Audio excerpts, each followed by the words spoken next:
As part of our music ministry, of course, our musicians are always an opportunity to be able to do something to be able to add to our music itself. It is a gift to be able to play these things, and I want to say thank you so much for serving this capacity and allowing God to be able to use the talent that He's given you.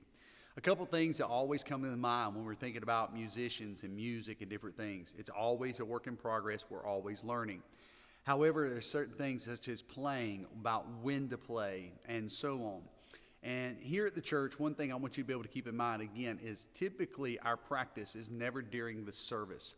I want to be able to make sure that we do that on the outside of service. We provide that space to be able to do it. And then we are going to have music that's going to be playing within our sanctuary that's going to be over the speakers. For lack of confusion, for consistency, and also so it's not like it's just kind of in an echo, if I can say it that way, we want to be able to make sure that you notice on the timer, we're going to have a 3-minute countdown. The 3-minute countdown will then go to 2 minutes. At the 2-minute mark before the service starts is when the pianist actually begins to start playing. I do ask that you do not play whatsoever before that time. So at 2 minutes, it allows you to be able to play into the chorus, play into the verse, whatever it may be, leading up to the moment that the congregation actually begins for the leader to be able to start on that time. The second thing is any kind of downtime. For instance, if we're at a place of prayer in a service, you will typically notice, whether it be me or somebody else at the pulpit, if my hand is on the back side of the pulpit and I am doing this on the back side of the pulpit, that literally means play the piano.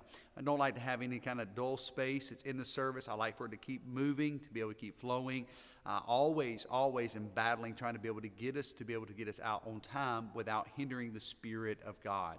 So these things add. A lot of times our musicians will be coming back to the piano at the end of a sermon, a message of a preacher preaching.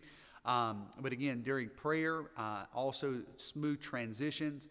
Typically, if we're going to have that, we have somebody that's communicated that when the choir is done, they will then make their way to be able to come to the piano.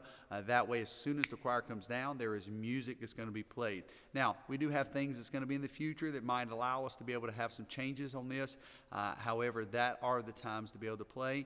And again, it's going to be 2 minutes prior to the service, anytime that there's prayer, to be able to do something such as that, or maybe even just speaking in between certain songs if you're there at the piano. Thank you so much for serving.